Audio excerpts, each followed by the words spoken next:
A cidade parecia ter segurado a respiração enquanto minha sombra atravessava o portão. 10 anos longe, em outro mapa, em outra vida que não cabia mais aqui. O silêncio da noite envelopava tudo como um sobretudo pesado. As luzes tênues ao redor da casa, o estalo quase indiferente das placas de vidro nos corredores, o zumbido distante de uma cidade que não dormia, mas fingia dormir para quem voltava após tanto tempo. Eu não sou mais o mesmo homem que saiu com uma mala de sonhos e ficou gravado no tempo como um suspiro preso entre as páginas de um diário. Hoje, eu era apenas o homem que comprou uma casa de 1,5 milhão de dólares e, por algum silêncio cruel do destino, voltou para descobrir quem eu era diante do que tinha construído sem mim. A casa me recebeu com uma reverência que me cortou a pele. Os portões inclinados, cobertos de ferrugem suave, rangiam sem pressa, como se reconhecessem em minha entrada o peso de anos que não podiam ser resumidos em saudades. A fachada, iluminada pela lua, era um capítulo inteiro de orgulho antigo, pilares altos, a escadaria de mármore que parecia respirar com cada passo meu, cortinas pesadas que desciam como cortinas de veludo sobre a história que se desenrolava ali dentro. O cheiro da madeira encerada, do cromo polido, do perfume de flores já desbotadas que insistiam em permanecer mesmo sem quem as regasse, invadiu as narinas e fez do meu retorno uma cerimônia que o tempo não ousava interromper.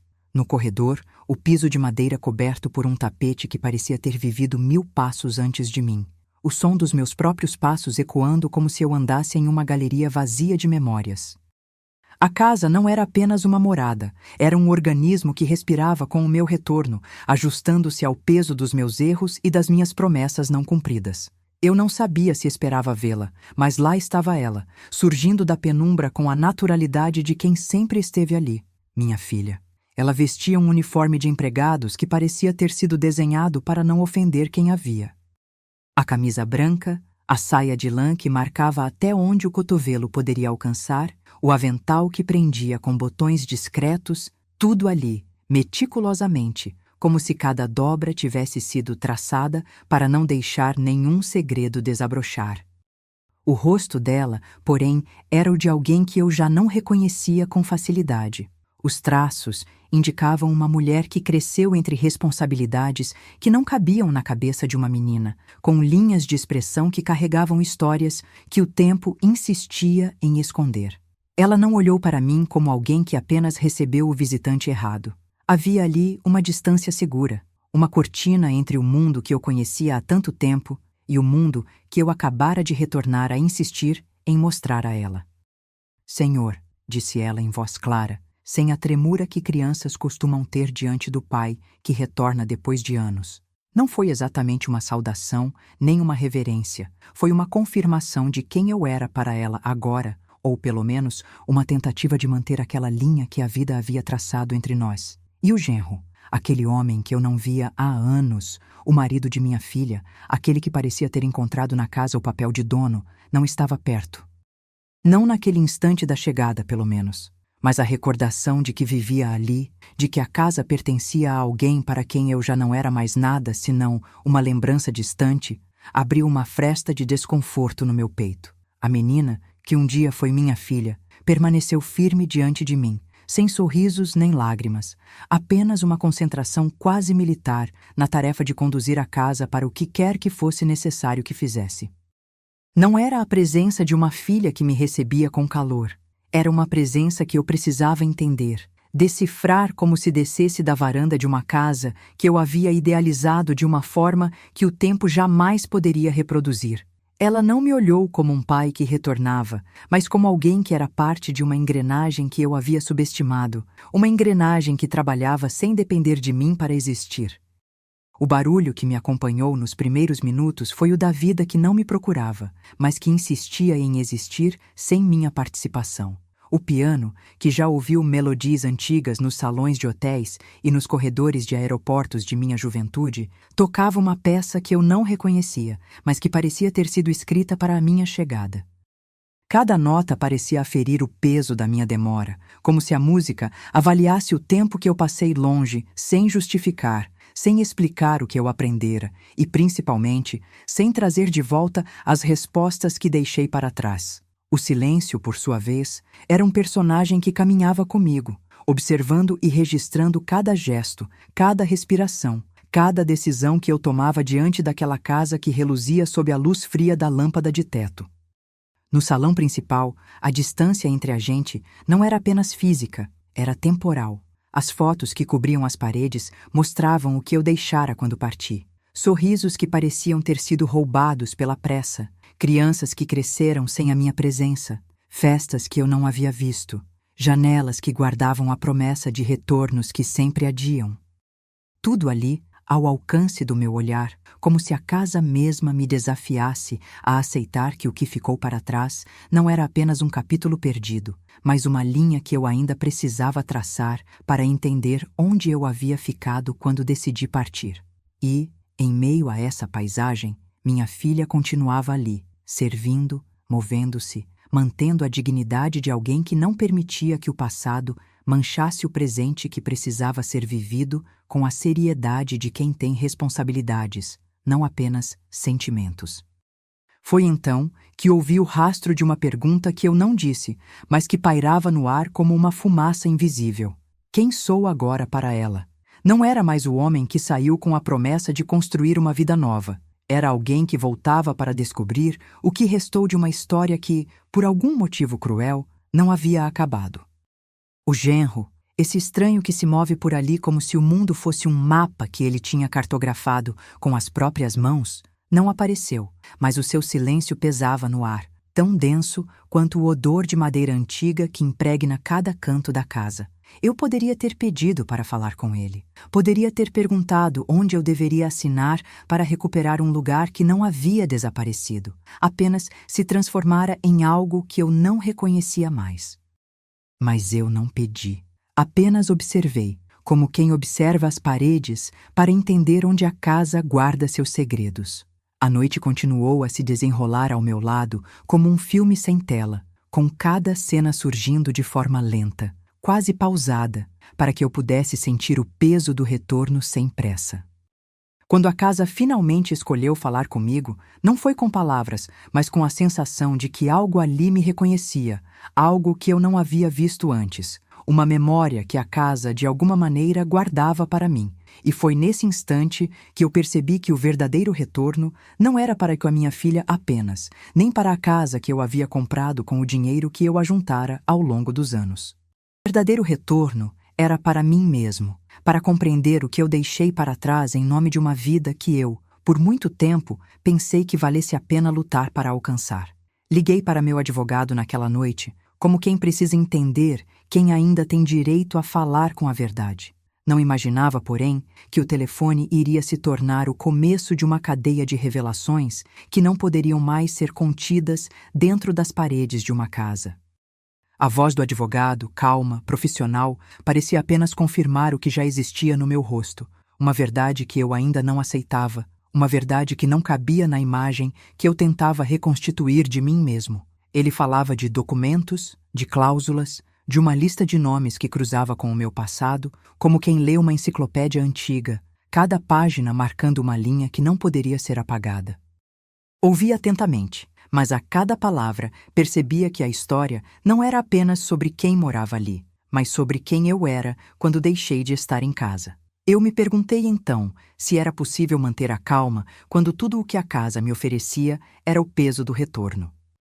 A casa era um labirinto de detalhes, o corredor onde o tempo parecia ter desmontado o relógio e o encaixou de novo, a escada que rangia como se guardasse segredos entre cada degrau, o salão onde a luz da lâmpada parecia recuar diante da sombra de alguém que não esperávamos ver ali.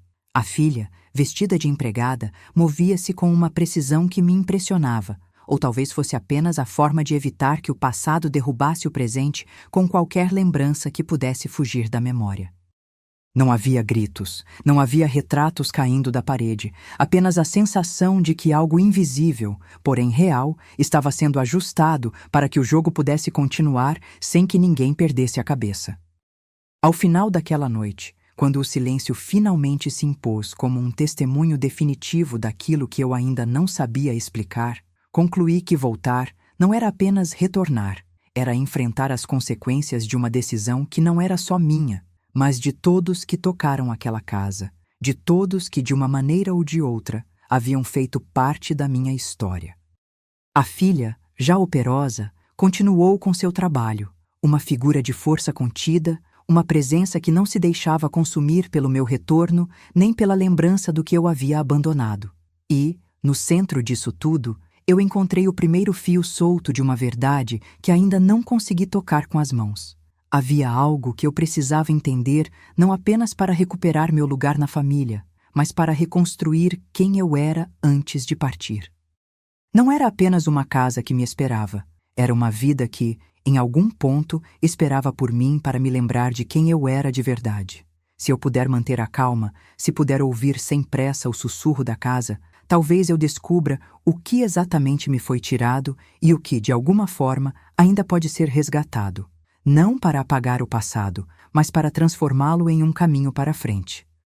E naquele momento em que a noite parecia quase imóvel, eu soube que o retorno, ainda que doloroso, começava ali, não na sala vazia da casa, nem na voz contida da minha filha ou no silêncio que envolvia o genro, mas no reconhecimento de que, para existir novamente, eu precisava atravessar o espelho que separa o que fui do que ainda desejo ser. O amanhã, por enquanto, era apenas uma incógnita que eu não tinha certeza se queria decifrar. Mas uma coisa eu já sabia. A história que eu começaria a escrever, a partir daquele retorno, não seria mais igual a tudo o que já vivi. Era, sim, uma história que exigia coragem. E a casa, com sua respiração de madeira antiga e seus segredos, observava, paciente, o momento em que eu escolheria entrar no próprio coração do meu passado. E naquele instante, a noite me deu uma resposta sem palavras. Não há retorno sem custo. E o preço não é apenas medido em dívidas ou papéis assinados, mas no que deixamos de nos tornar ao escolher, de uma vez por todas, encarar o que guardamos dentro de nós. A manhã começou sem pressa, como se a casa ainda estivesse acordando junto comigo, esticando os dedos de luz pelas frestas das persianas. O som da chaleira no fogão parecia rounds de uma batalha que ainda iria acontecer. E eu, que vinha de anos de silêncio, senti o peso de uma conversa não dita pescar em meus ouvidos antes mesmo de eu abrir os olhos para o mundo lá fora. A cidade, lá embaixo, continuava a existir como uma lembrança distante de uma vida que eu não conseguia mais sequer imaginar sem sentir o peso de cada decisão que me trouxe até ali. O advogado me falara de coisas que pareciam peças de um jogo antigo, onde cada ficha tinha uma história própria e nenhum movimento era apenas um movimento. Era uma consequência do que eu tinha feito e do que, involuntariamente, ainda eu poderia fazer. Eu não tinha pressa de descer. Fiquei na escuridão do quarto, ouvindo o silêncio bater na janela, como se quisesse me lembrar de que ali, naquela casa de 3 andares que parecia ter sido erguida para fotografias perfeitas, havia partes que não cabiam em retratos. Foi quando percebi que a ausência de alguém que não estava ali, meu genro, não era apenas uma ausência física. Era uma presença fantasmagórica que, de algum modo, moldava o espaço entre meus passos e o que esperava acontecer. A casa, que me recebeu com ares de pertencimento, começava a sussurrar segredos que não pertenciam apenas a mim, mas a todos que ali tinham passado pela porta desde o dia em que eu parti e deixei para trás mais do que apenas uma vida. Deixei pessoas com nomes, promessas e medos que o tempo não encarou de esquecer. Quando desci, a visão do corredor de madeira antiga ainda carregava aquele cheiro de coisa velha, que paradoxalmente parecia nova a cada respiração que eu dava ali. A filha continuava em seu posto, não como uma menina que crescera sob meu teto, mas como alguém que havia encontrado o ritmo exato para manter as engrenagens da casa girando sem que ninguém notasse que havia uma pessoa a menos em cada cena. Eu. Ela não ergueu os olhos nem me ofereceu o mínimo de calor que um pai esperaria. Em vez disso, apenas manteve a postura impecável do uniforme, a disciplina de quem sabe exatamente o que fazer sem precisar pedir permissão a quem quer que seja. Seu olhar, quando por um instante cruzou o meu, Não continha surpresa nem alegria. Continha a distância de quem aprendeu a manter distância de qualquer coisa que pudesse incendiar o que era estável ali. Frio pela manhã, Senhor, disse ela, com a voz sem tremor que eu lembrava de ouvir em quem já tinha aprendido a enfrentar tempestades sem se deixar levar por elas. Não era um cumprimento, nem uma saudação. Era uma confirmação de que o tempo tinha colocado cada coisa em seu lugar, inclusive eu. O genro não apareceu. A casa continuou seu ritual de silêncio, como se soubesse que o que estava prestes a acontecer não precisava de ruídos para justificar sua veracidade. E, de alguma forma, naquele instante, eu compreendi que o retorno não era apenas a minha volta, era uma devolução de responsabilidade que eu havia tentado empurrar para longe de mim por anos. O primeiro banho de realidade veio em forma de papéis que a advogada da família, a quem eu mal reconhecia pela frieza cordial, empurrou pela porta do meu quarto na tarde anterior. Papéis com carimbos, assinaturas, datas que pareciam ponteiros de um relógio antigo que nunca soubera dizer a hora certa.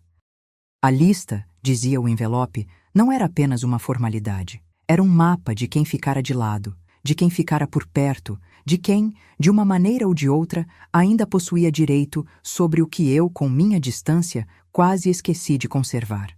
Nomes pesavam sobre o papel como se fossem pequenos objetos de metal que, ao serem tocados, soltassem uma memória que eu preferiria ter esquecido. Entre as rubricas, havia uma palavra que me estancou: usufruto. Algo sobre a casa, sobre a forma como a propriedade era encarada, sobre a forma como todas as peças de uma família podiam ser movidas sem que ninguém notasse o estrago que causavam. Voltei a olhar pela janela para o jardim que cercava a casa, aquele espaço que fora desenhado para receber festas, risos e a pressa de uma vida social que eu não havia mais desejado praticar. Ali, em meio a arbustos bem aparados, uma flor invisível se abria em silêncio. Um sinal tímido de que mesmo quando tudo parecia demasiado rígido, a vida encontrava uma fresta para nascer. Imaginei minha filha, tão próxima de mim em distância física e ainda assim tão distante em significado, uma ponte que eu precisava atravessar com cuidado para não despedaçar o que ainda restava de confiança entre nós. E, no entanto, a cada passo que eu dava pela casa, a impressão de que o tempo havia sido alguém que, ao ouvir a minha voz, apenas respondeu com um eco, me acompanhava como uma sombra que insiste em permanecer, mesmo quando a presença se torna real. A conversa que se insinuou como uma nuvem carregada começou a ganhar forma naquela mesma tarde, quando a filha me levou a um canto da casa onde o ranger da madeira parecia menos um som e mais uma linguagem antiga. Não era raiva, era cansaço. Não era hostilidade. Era uma aceitação amarga de que o mundo que eu havia criado ao partir não me esperava de braços abertos para sempre. Ela não contou novidades dramáticas, não fez revelações que derrubassem o que ainda era capaz de manter o chão sob meus pés. Em vez disso, falou com a clareza seca de quem já havia decidido não se deixar levar por promessas que não se revelavam como promessas. Que eu houvesse trazido meus próprios medos para aquele espaço não era surpresa. Eu tinha vivido tempo suficiente para saber que o passado não se resolve com palavras bonitas e que os segredos que perduram costumam se esconder atrás de sorrisos usados para manter a paz em casa. Você está de volta, pai, ela disse, sem questionar a minha surpresa, sem pedir desculpas pela distância. A casa não muda por você ter voltado. Ela continua aqui, esperando que cada pessoa que entra faça a leitura certa do que precisa ser feito. A frase não soou áspera, soou como um lembrete prático de que a vida não recua quando alguém retorna, que o tempo não se dobra para acomodar as memórias de quem ficou longe. E com aquele tom de quem já soube o que significa sustentar uma casa sem o dono, ela adicionou: o Senhor terá de entender os termos do que ficou quando partiu, não apenas o que ficou escrito nos papéis. Foi a primeira vez desde minha chegada que senti o peso real da minha própria ausência. Não era apenas a minha ausência de presença, era a ausência de responsabilidade que a casa e as pessoas que aqui continuavam haviam crescido para exigir de mim. Naquele turbilhão de pensamentos, o advogador voltou, outra vez, a assentar o mundo em cima da mesa de madeira escura que servia de sala de reuniões entre o que era meu e o que não era. Ele trouxe, mais uma vez, a clareza fria de quem sabe que o passado só é passado quando os papéis dizem que é. Disse que havia um prazo, uma condição, uma assinatura que não poderia ser ignorada sem que desencadeasse consequências jurídicas que ninguém ali desejava vivenciar. E no meio das palavras dele, ouvi, com a delicadeza de quem sabe que as palavras podem derrubar muros, que havia uma pessoa no passado que ainda mantinha a porta entre o que eu era e o que eu ainda poderia ser. Não era apenas a responsabilidade de reacender uma relação com a filha, era a responsabilidade de reconstruir, dentro de si mesmo, a confiança que o tempo levou embora. À noite, a casa voltou a respirar com um ritmo próprio, como se finalmente se acostumasse à minha respiração ao lado da dela, sem grandes choques de presença. O genro, que até então tinha permanecido uma figura ausente naquelas primeiras horas de retorno, apareceu na cozinha com a naturalidade de quem não precisava justificar o próprio lugar. Não houve confrontos ou acusações abertas. Houve, sim, o silêncio vigilante de alguém que percebe que cada palavra que pronuncia pode selar ou quebrar as regras do jogo. Ele parecia ter uma resposta para tudo, mas não para o que eu ainda carregava dentro de mim. A pergunta que, mesmo não dito em voz alta, me perseguia desde o momento em que passei pela porta. O que eu farei agora que voltei? A casa observava. A madeira antiga gemia sob o peso de cada respiração minha, e a filha continuava ali, firme, uma presença que não era mais apenas a funcionária da casa, mas a guardiã de um segredo que ainda não ousava revelar. Se havia alguma certeza naquela noite, era a de que o retorno não terminaria ali, na sala onde as vozes se tornaram apenas ecos.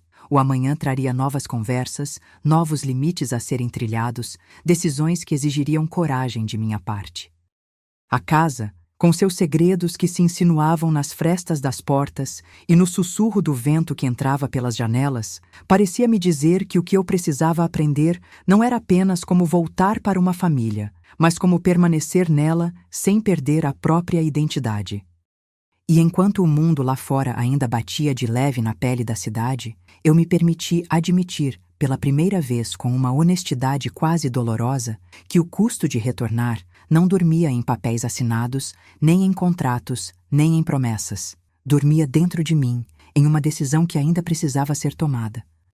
Então, no espaço entre a minha respiração e o silêncio que a casa devolvia, eu ouvi, não com os ouvidos, mas com a arruela descontínua do meu próprio coração, a resposta que eu temia ouvir. O que eu fiz no passado para merecer esse retorno não era nada diante do que ainda tinha a aprender sobre quem eu sou hoje, diante de quem eu posso ser. E pela primeira vez, senti que o dia seguinte pudesse trazer não uma reconciliação fácil, mas uma transformação lenta e necessária. A casa continuaria a observar. Minha filha, com sua disciplina tranquila, manteria o rumo. O genro, com a máscara de dono que usava, revelaria a quem realmente pertencia a casa. E eu, pela primeira vez em muito tempo, entenderia que voltar não é apenas atravessar uma porta, é escolher, com cada respiração, qual parte de si mesmo vamos permitir que permaneça no lar que escolhemos reconstruir. O que viria a seguir, eu ainda não sabia, mas uma coisa já era certa. O preço de retornar não seria medido apenas em papéis assinados, mas no que eu estivesse disposto a deixar para trás, para poder permanecer. A tarde se arrastou pelo corredor como uma sombra que não sabia onde descansar. O som do relógio na parede parecia medir o tempo de uma reconquista que ainda não havia começado. Eu permaneci sentado na cadeira de couro onde o advogado havia deixado os papéis, folheando a lista como quem examina um mapa antigo. Cada nome, um ponto de uma rota que eu ainda não sabia se ousaria seguir. O termo que mais pesava sobre a mesa não era uma assinatura, mas uma frase seca: usufruto. A casa não era mais minha, pelo menos não no sentido de posse absoluta. Era um espaço que, segundo a lei, poderia continuar a me abrigar de uma forma que não permitia simplificações. E, no entanto, O usufruto não me protegia daquilo que eu temia ouvir, que o meu retorno poderia estar prendido a uma corda invisível que me puxava de volta à responsabilidade que eu havia recusado carregar. A filha apareceu na sombra do vão da porta, com aquela precisão que tornava cada gesto mecânico quase coreografado. Ela não carregava raiva, nem alegria, carregava a obrigação de manter a casa estável, a disciplina necessária para que tudo funcionasse sem ruídos que pudesse perturbá-los. Sua voz, quando falava, não tinha tremor, mas havia ali uma firmeza que eu reconhecia como defesa contra qualquer tentativa de me fazer romper o silêncio que eu insistia em manter sobre as próprias falhas. Ela me entregou o envelope com o carimbo pesado. O papel branco parecia uma lâmina tranquila, capaz de cortar o alicerce do que ainda estava por vir. São questões de usufruto, pai, disse ela, sem diva ou demonstração dramática, apenas a frieza de quem leu o que era essencial. A advogada já está sabendo de cada cláusula. O genro viu o envelope, não abriu, apenas observou. Vamos manter a casa estável sem romantizar o retorno. A frase caiu na sala como uma pedra que, ao tocar o chão, expõe tudo o que fica submerso. Não houve confronto. Houve apenas a clareza de que o meu lugar ali não era reclamado com palavras, mas exigia uma aceitação prática de um acordo que não me permitia fingir que tudo voltava ao que era antes. Voltei a olhar pela janela para o jardim, onde a flor invisível ainda ousava abrir-se entre o concreto aparente das margens bem cuidadas. Aquilo não era apenas uma cena romântica, era um sinal de que a vida, mesmo quando parecia engolida pelo peso de um passado, encontrava uma fresta para nascer. Pensei na minha filha, não como a menina que cresceu sob meus olhos, mas como alguém que herdara de mim um tipo de coragem silenciosa.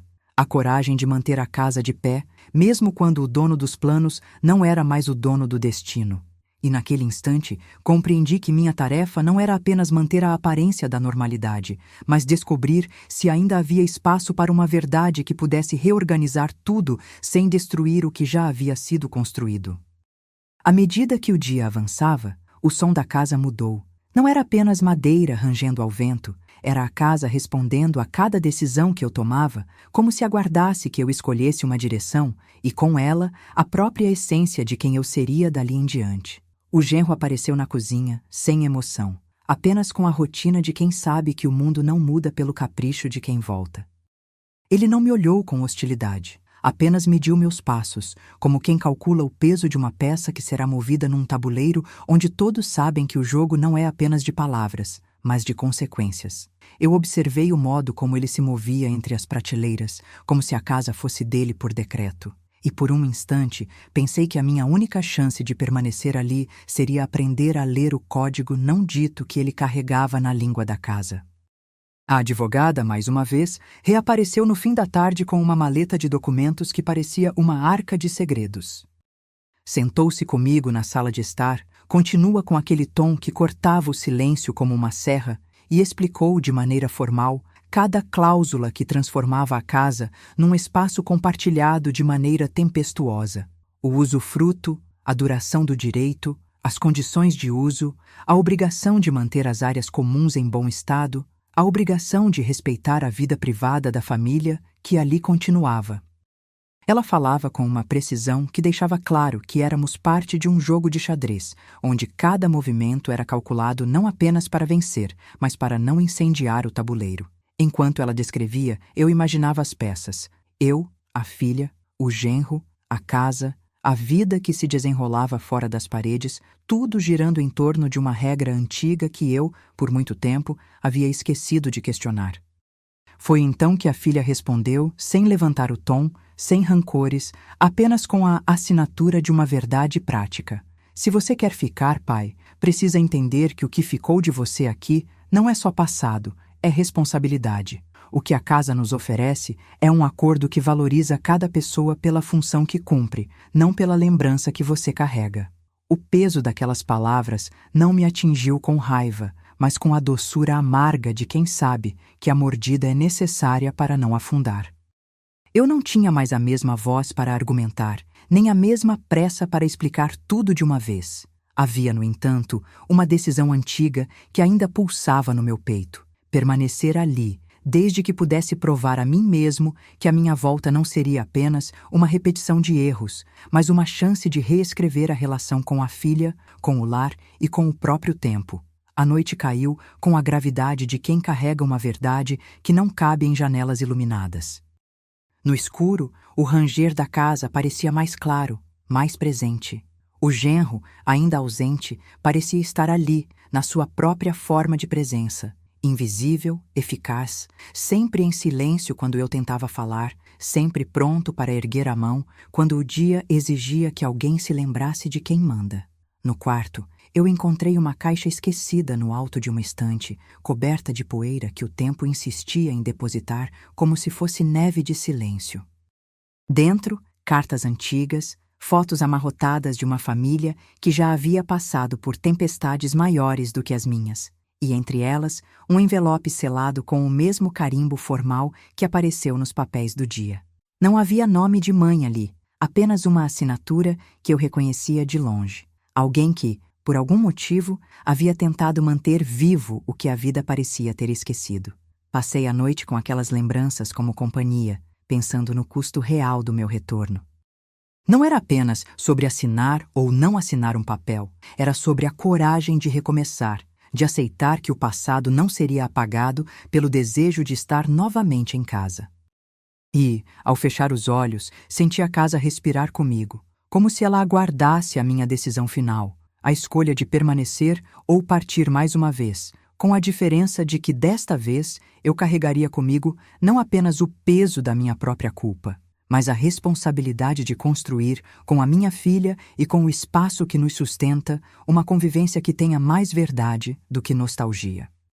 O amanhã prometia novas conversas, novas linhas a serem traçadas entre mim e a filha, entre a lei e a vida que ainda precisava ser vivida ali dentro. E eu, pela primeira vez, sem o orgulho de buscar uma vitória fácil, compreendi que voltar não era apenas retornar a uma casa, era escolher, de cada respiração, a parte de mim que iria permanecer no lar que um dia desejei e que hoje, pela segunda vez, decidi aprender a chamar de casa. Amanhã trouxe consigo uma insistência calma, como se a casa tivesse decidido que o dia deveria começar sem desrespeitar o peso da noite anterior. Eu permaneci sentado, olhando pela janela alta que cortava o sal, o vidro suado pela respiração que se recusava a abandonar o presente. O envelope com carimbos da advogada ainda repousava na mesa, mas agora parecia menos um aviso e mais uma porta entreaberta para uma sala ainda por explorar. A lista de nomes continuava visível, cada linha um peso específico, uma possibilidade de destino que não me pertencia apenas por ter assinado papéis. O usufruto, o jardim, as áreas comuns, as decisões sobre a vida que ainda pulsava entre aquelas paredes. Eu repetia para mim mesmo que não era uma batalha, mas uma leitura de mapa, entender para onde apontar cada passo sem que o solo sob meus pés cedesse. A filha me acompanhou por alguns passos na manhã, não com a voz do rancor, mas com a mecânica severa de quem sabe onde tudo deveria estar para que a casa pudesse respirar sem se atrair para o chão. Ela não olhou para mim com a ternura de antes. Olhou com a precisão de alguém que aprendeu a medir o tamanho da culpa no espaço entre um móvel e outro, no espaço entre uma respiração e outra. Entregou-me o envelope que antes deixara na minha mão de visitante incerto. São questões de usufruto, pai, repetiu, mas desta vez com a firmeza que não deixa espaço para dúvidas. O que ficou não é passado, é instrumento para medir o que ainda é possível fazer ali dentro. Quando abri o envelope, o papel revelou uma camada de realismo que já havia sido adiada pela esperança de um retorno dramático. Não havia cartas de romance ou de reconciliação. Havia um conjunto de documentos que falavam de direito, de prazo, de responsabilidade. E entre eles, uma folha que parecia ter sido destacada de algum dossiê antigo, com uma assinatura que não reconheci de imediato. Uma assinatura que, por trás da formalidade, carregava uma lembrança verdadeiramente antiga. Não era apenas uma cláusula sobre o uso das áreas comuns. Era uma instrução, um lembrete, quase uma advertência. Se você retornar, não venha para reivindicar o que não pode sustentar com honestidade. A casa responde a quem a cuida, não a quem apenas a usa. Passei a ler em voz baixa, embora soubesse que ninguém ali precisaria ouvir para entender o peso de cada palavra. O papel dizia, de forma seca, que o usufruto não era apenas um direito de residir. Era uma concessão que exigia que o retorno fosse acompanhado de uma reconciliação com as responsabilidades que a casa impunha. Um parágrafo falava de manutenção regular das áreas comuns e de respeito à vida privada da família que ali permanece, enquanto o outro mencionava que, em caso de violação das condições, o usufruto poderia ser revogado, com consequências legais que não eram apenas burocráticas, mas pessoais, íntimas, quase injuriosas. Cada cláusula era uma linha de uma canção amarga que eu começava a ouvir timidamente pela primeira vez desde a minha volta. Foi então que a filha, sem alterar o tom, me conduziu até o quarto onde eu havia encontrado aquela caixa de lembranças na primeira noite. Cartas antigas, fotos amareladas, um punhado de cartas que pareciam ter sido escritas em outra vida. Ela não tocou nos objetos, apenas me deixou olhar, como se estivesse tentando me ensinar a ler, não apenas com a visão, mas com o silêncio. Entre as coisas, encontrei mais um envelope, recém-chegado, com o carimbo da advogada que já havia passado a manhã colocando as regras na mesa. Dentro, havia uma carta que não curvava o peso das palavras. Era direta, quase cruel na sua objetividade. Falava de tempo, de prazos, de uma cláusula adicional que não estava nos papéis que eu revisava pela primeira vez. Dizia, sem rodeios, que se eu quisesse permanecer ali como morador de direito, precisaria, além de cumprir as obrigações, aceitar um certo controle sobre as atividades que ocorriam dentro da casa. Nada de saídas proibidas, nada de segredo oculto, apenas uma clareza. Quem fixa as regras não é o retorno emocional, é a lei. A casa pareceu soar mais alta naquele momento, como se o próprio teto tivesse ficado atento ao que eu havia entendido. A madeira, que respirava com o meu retorno, pareceu suspirar numa nota baixa, quase cínica, lembrando que uma casa não é apenas madeira, é memória, é responsabilidade, é a soma de quase uma vida inteira de escolhas que se reflectem nos meandros de cada corredor. A advogada, que havia chegado de cara ao fim da tarde, esteve lá novamente, com o peso de uma crítica que era também um guarda-chuva para enfrentar o que poderia vir pela frente. A conversa não foi dura, mas foi firme. O usufruto não é concessão para postergar decisões. É contrato que obriga a manter a casa de forma que não acabe minando o que ainda pode existir entre as pessoas que ali caminham. E enquanto ela falava, eu sentia que a própria casa, com seus ruídos de portas que não fecham sozinhas e seus vazios de quarto que pedem um novo preenchimento, estava pedindo algo mais profundo do que uma simples leitura de cláusulas, uma mudança de postura. Foi nesse instante de tomada de consciência que a filha, sem grande alarde, deixou claro o que eu temia ouvir, mas precisava ouvir para não perder o fio da meada. Se eu quisesse permanecer, precisaria provar que havia aprendido a valorizar não o espaço que me pertenceu, mas a convivência que esse espaço exige. Disse com a sobriedade que a vida lhe conferiu que o que ficava de mim ali não era apenas o título de pai, nem a lembrança de ter sido o dono de uma casa. Era a responsabilidade de manter, entre todos, a dignidade de uma família que não se deixa partir pela simples distância. A frase não soou como um ataque, nem como uma oração. Foi um registro claro de que o retorno não acontece para acomodar desejos, mas para exigir a construção de algo novo, mesmo que o passado permaneça como uma sombra que se recusa a desaparecer. À noite, quando as sombras se alongaram pela casa e o vento atravessou as frestas com a insistência de quem sabe que algo decisivo estava prestes a acontecer, eu peguei a carta que a filha deixara sobre a mesa da cozinha. Não era ironia, mas uma provocação. Não era raiva, mas um convite para olhar para dentro de mim com honestidade brutal. A cada linha lida, compreendi que o verdadeiro teste não seria o quanto eu conseguiria manter a casa sob o meu controle legal, mas o quanto eu seria capaz de renunciar a uma outra forma de controle, aquela que me fez partir uma década atrás. A casa não iria me expulsar. Eu é que precisava escolher entre o conforto de retornar ao que já foi ou o desafio de construir, a cada dia, uma vida com a filha, com o genro, com as outras pessoas que ali circulavam. Uma vida que não fosse apenas uma repetição de velhas promessas, mas uma promessa de futuro que eu sequer imaginava como caberia naquele espaço. E ali, no silêncio cúmplice da casa, percebi que a próxima conversa não seria com a advogada, nem com a filha, nem com o genro, seria comigo mesmo. O que eu iria fazer com o que viria a seguir?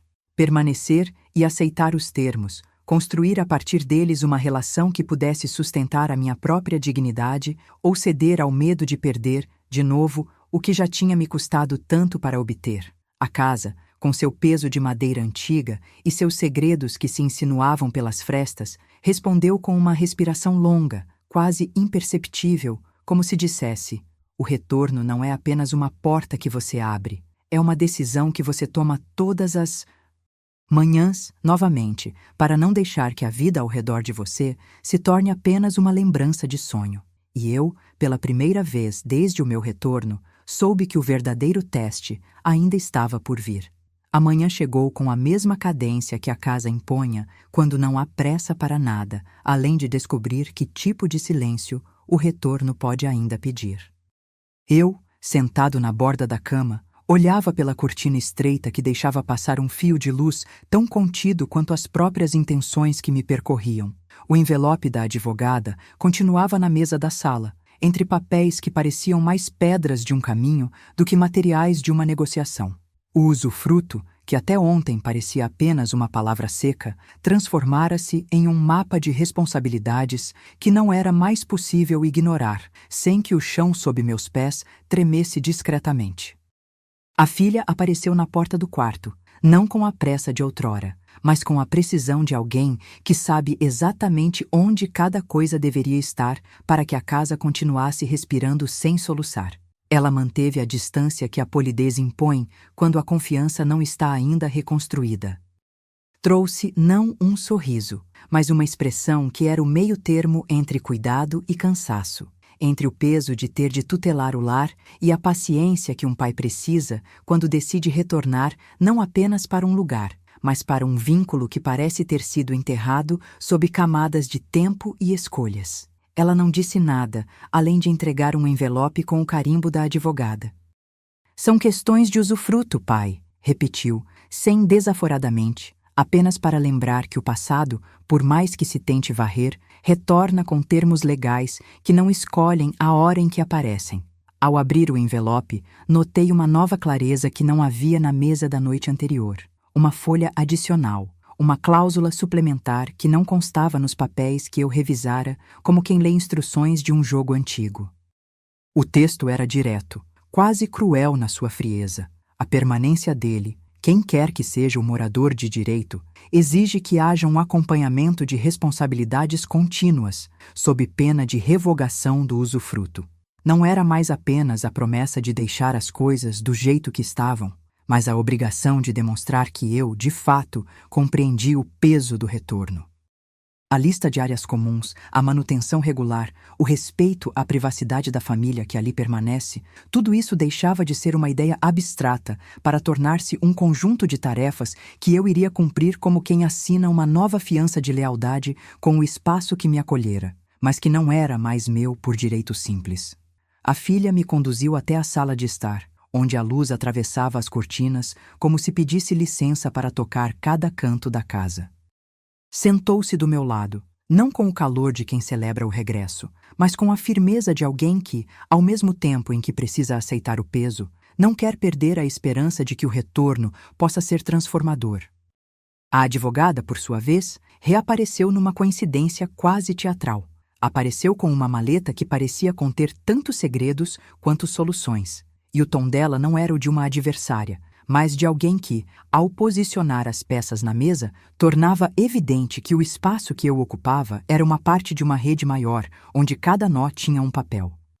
Ela repetiu a leitura dos termos, foi paciente ao explicar que o usufruto não podia tornar-se uma desculpa para evitar o compromisso, que o contrato era uma ponte entre o passado que ainda insistia em reviver e o presente que pedia uma convivência que não ferisse ninguém.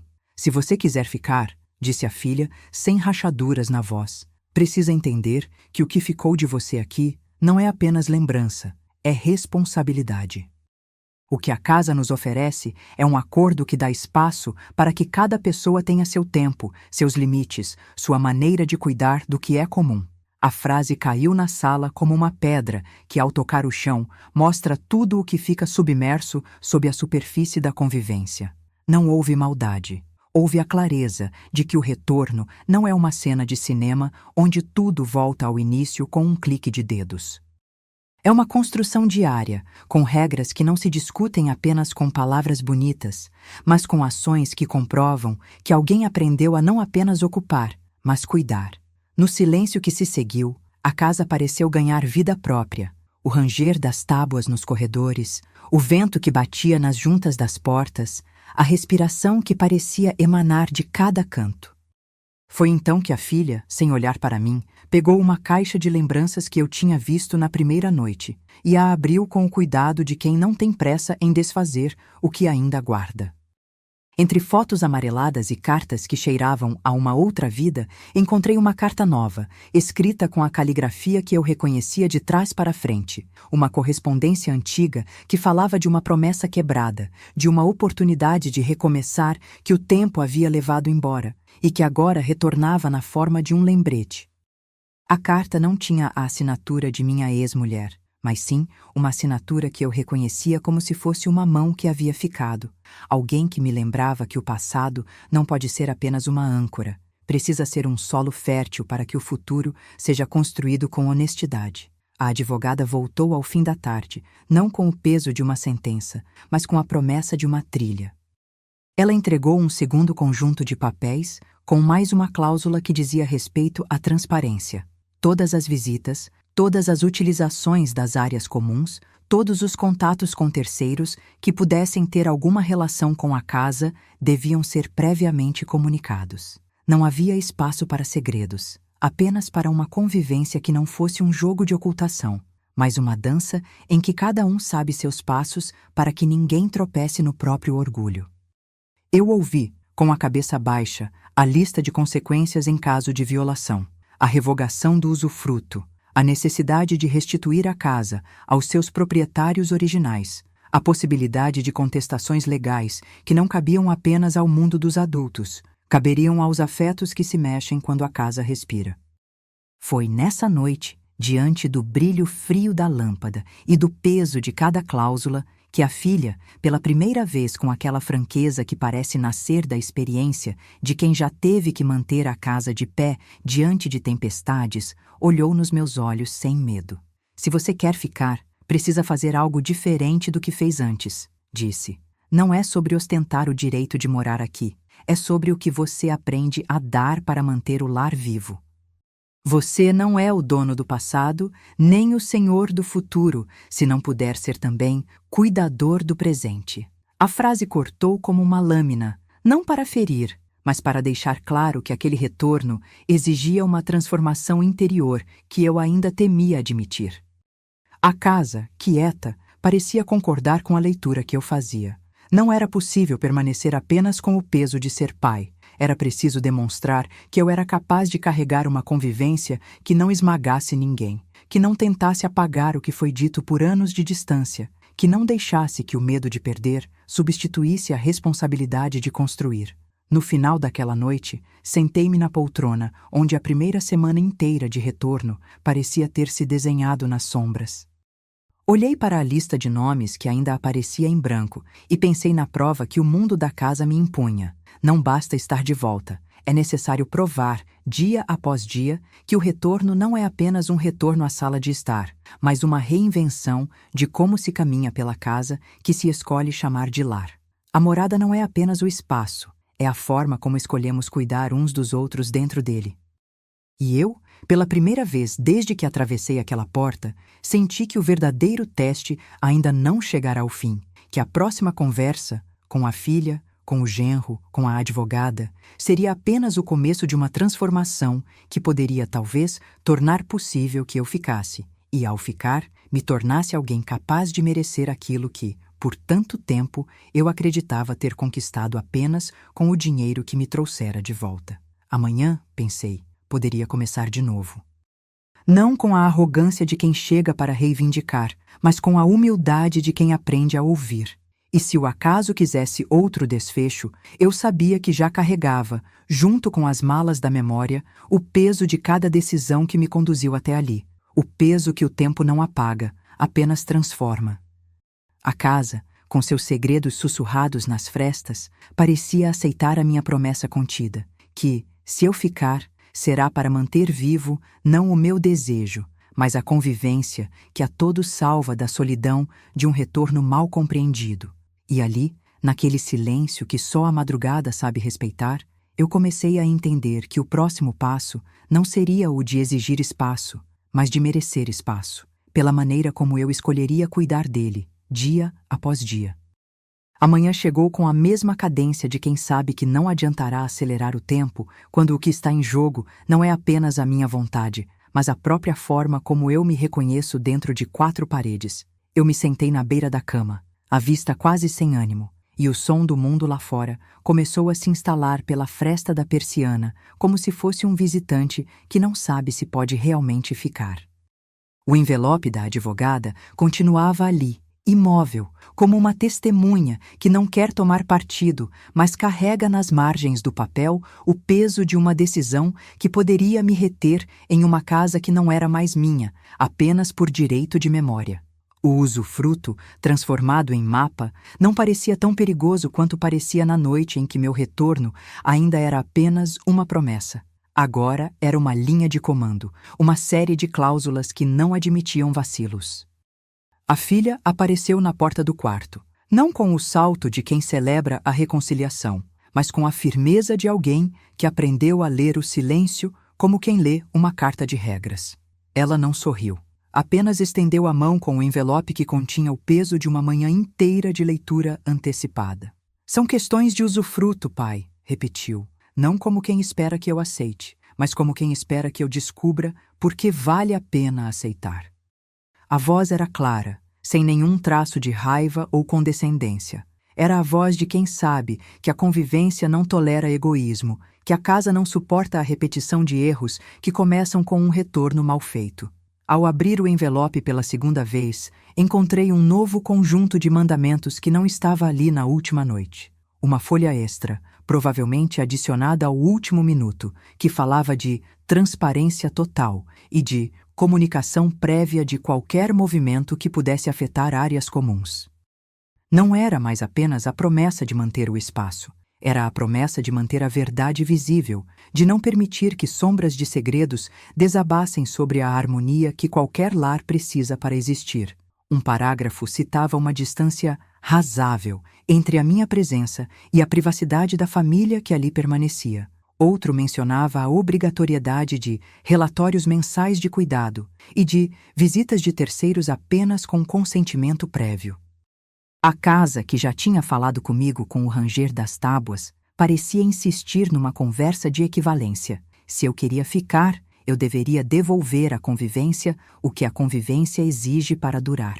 A filha conduziu-me à sala de estar, onde o clarão da tarde atravessava as cortinas como uma lâmina suave, e sentou-se ao meu lado sem a pressa de outrora, sem a ânsia de ver uma vida inteira cabendo em uma hora.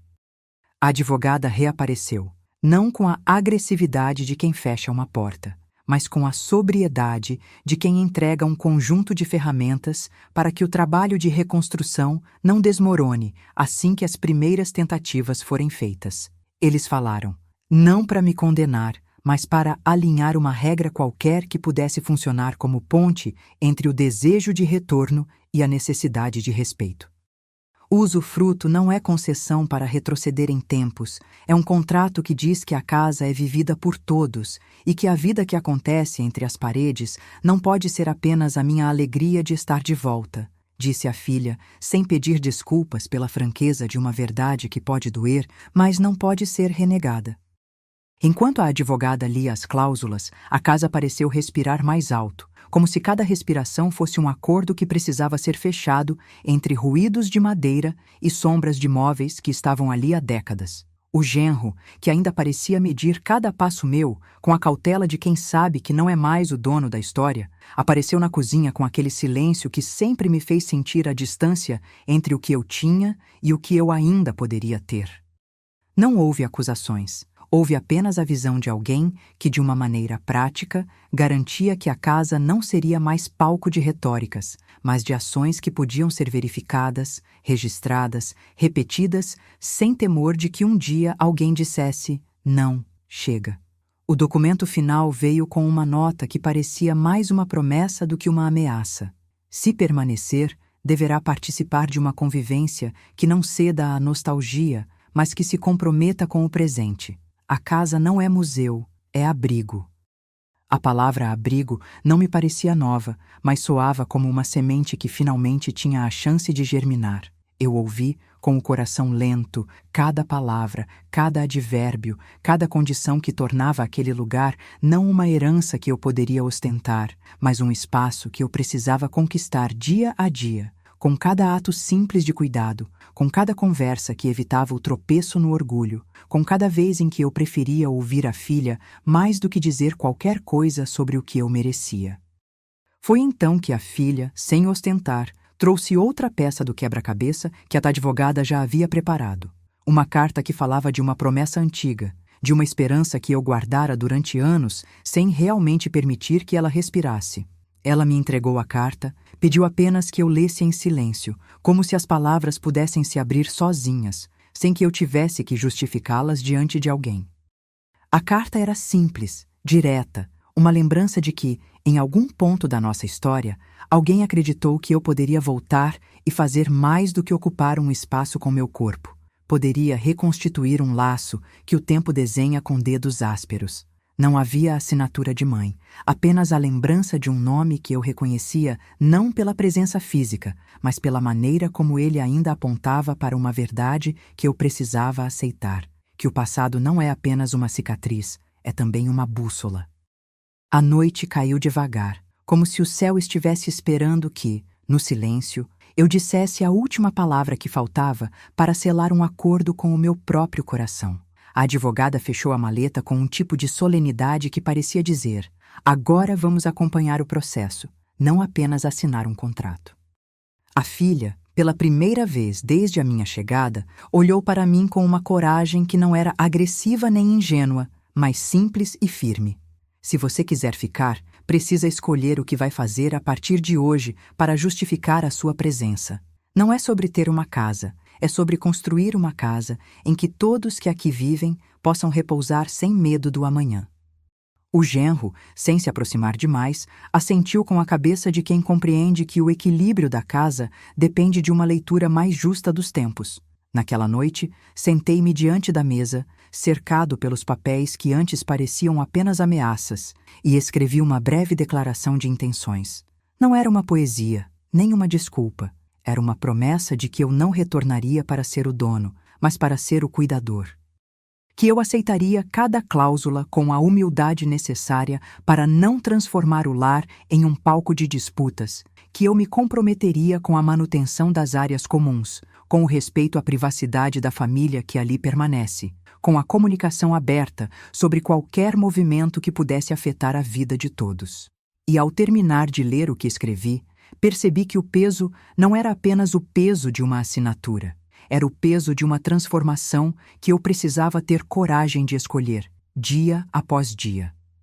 Ao final da noite, antes de cobrir o rosto com o cobertor, a casa pareceu respirar mais tranquila, como se finalmente tivesse entendido que aquele retorno não seria uma volta rápida, mas uma construção lenta que exigiria paciência, humildade e honestidade. Abri a janela para ouvir o ruído distante da cidade, mas o som que realmente me prendia era o da minha própria decisão. Eu ficaria. Não porque queria recuperar o que achei ter perdido, mas porque pela primeira vez em muitos anos eu reconhecia que o lar não é uma propriedade que se reclama, é uma responsabilidade que se conquista. E na escuridão que envolve as paredes, ouvi a casa responder com um sussurro de madeira. Que assim seja, se for para que todos aqui consigamos, juntos, aprender a chamar este lugar de casa, sem que a presença de alguém se transforme em peso, sem que a ausência de alguém torne o retorno uma ferida aberta. E eu soube, com uma calma que não conhecia há muito tempo, que o próximo amanhecer não traria apenas a continuação de uma negociação, traria a possibilidade real de uma convivência que finalmente pudesse ter em si o brilho simples da verdade, que o lar é onde se cuida um do outro, dia após dia, até que o tempo, por fim, nos permita descansar nele sem medo. A manhã chegou com a mesma cadência de quem sabe que não adianta apressar o tempo quando o que está em jogo não é apenas a minha vontade, mas a forma como me reconheço dentro de 4 paredes. Sentei-me na beira da cama, o ar ainda carregado da noite que demorou a ceder, e deixei que a primeira respiração do dia desenhasse nos meus ombros o peso do compromisso que eu precisava provar a cada gesto. O envelope da advogada permanecia na mesa da sala, como uma testemunha silenciosa de que, embora eu voltasse, ainda era preciso caminhar entre regras, prazos e a honestidade que o tempo insistia em exigir de quem reaparece em casa. A filha entrou na minha linha de visão sem aquela pressa que parecia pesar nos dias de chegada. Não houve abraço, houve uma troca de olhares que carregava a matemática das palavras não ditas, o saldo exato entre o que a casa pede e o que eu ainda posso oferecer sem transformar o lar em uma loja de velhas promessas. Ela trouxe o envelope de novo, não para intimidar, mas para lembrar que o retorno não é um retorno mágico, é uma construção diária, com regras tangíveis e consequências que não cabem em lembranças sentimentais. São questões de usufruto, pai, repetiu, mas desta vez com uma firmeza que não admite hesitação. O que ficou não era apenas o passado, era uma obrigação de cuidar junto, com a família que aqui permanece, para que o espaço não se torne palco de uma reprise vazia. Ao abrir o envelope pela segunda vez, encontrei uma folha que falava de transparência total, com um tom quase clínico, como se o documento tentasse medir não apenas a legalidade, mas a temperatura do que ainda era possível fazer sem ferir quem já estava aqui. Havia a promessa de relatórios mensais sobre o cuidado das áreas comuns, de visitas a serem comunicadas com antecedência, de uma distância razoável entre minha presença e a privacidade da família. A casa, que já havia falado com o ranger das tábuas, parecia sussurrar que não haveria espaço para segredos, apenas para uma convivência que pudesse ser verificada sem ruídos de drama. Eu li cada linha como quem lê um mapa de um território que não conhecia por inteiro, mas que queria atravessar sem se perder. A filha, sentando-se ao meu lado na sala de estar, não buscou o consolo de velhas memórias.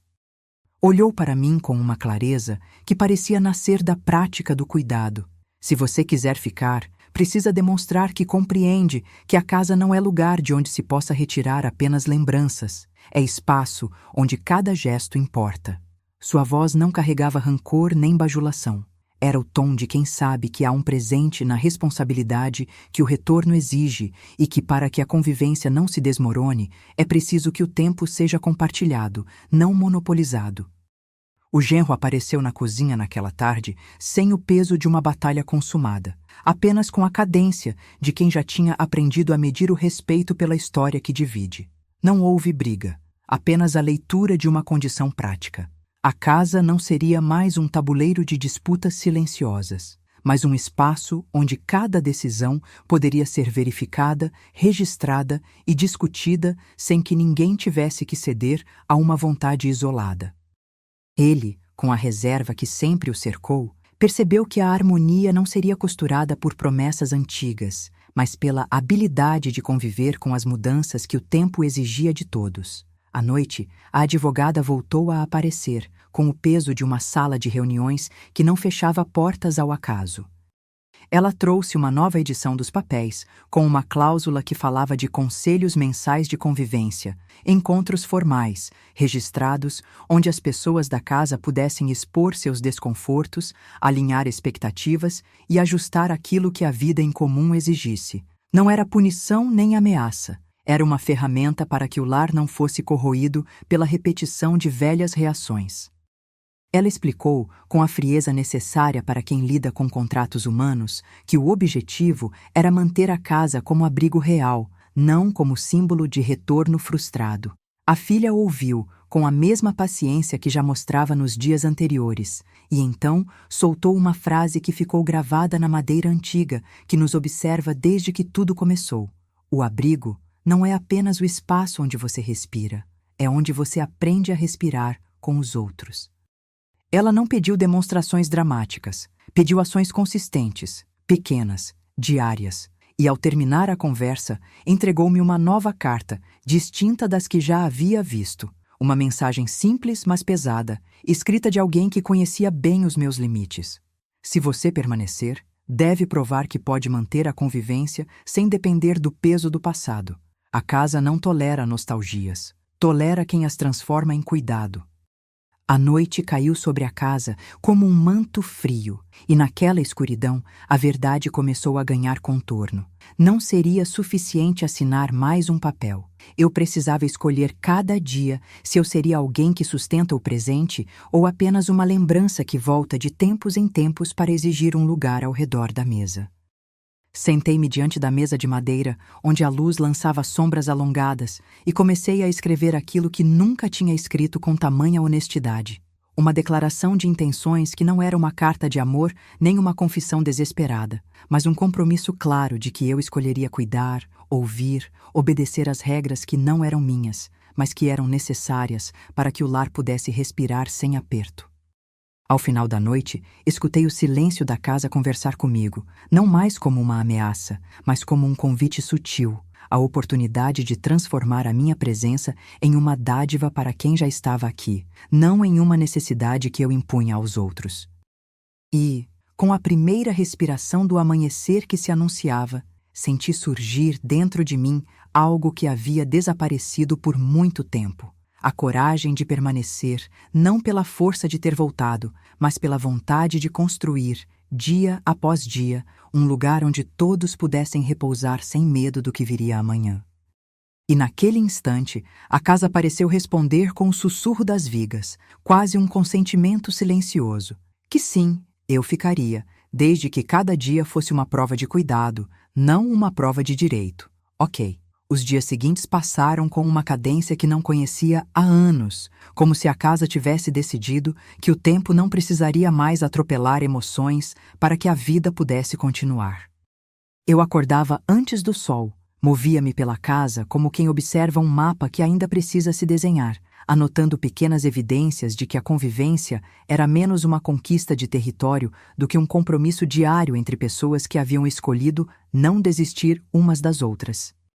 O envelope da advogada continuava ali, na mesa da sala, mas já não parecia mais uma sentença em aberto. Parecia um guia, um conjunto de instruções que, mesmo duras, tinham a função de evitar que o passado se invisibilizasse sob a aparência de um lar acolhedor. A filha, por sua vez, manteve a presença com aquela mistura de firmeza e cuidado que havia construído ao longo dos dias. Não era mais a menina que esperava por um retorno dramático. Era alguém que sabia exatamente o que o espaço exigia para existir sem ferir quem já estava ali. Entregava-me os papéis com a mesma precisão com que colocava as xícaras de chá na bancada, como se cada gesto, por mais simples que parecesse, pudesse confirmar: aqui não há espaço para improvisos que sirvam apenas ao meu orgulho. Há espaço para um cuidado compartilhado que dá sentido a cada parede, a cada corredor, a cada respiração. Ao abrir o envelope pela manhã, eu encontrava não apenas cláusulas, mas narrativas de responsabilidade que precisavam ser vividas para que as palavras ganhassem carne. A lista das áreas comuns, a obrigação de manter a casa em ordem, o compromisso de comunicar qualquer movimento que pudesse alterar a vida de quem ali permanecia, tudo ganhava uma espécie de gravidade prática que antes me parecia avassaladora. E, aos poucos, começou a soar como um conjunto de hábitos que fortaleciam a própria casa. Levei cada parágrafo como um desafio que não era dirigido à minha memória de quem fui, mas à minha capacidade de cuidar de quem ficou. A ideia de usufruto, uma vez associada apenas à possessão, transformava-se aos poucos em uma responsabilidade substituta. Não tenho o direito de exigir espaço se não sou capaz de sustentar o espaço que compartilho com os outros. A conversa com a filha continuou a se repetir, não em conflito, mas em um compasso de paciência que me permitia ouvir sem me afogar na nostalgia.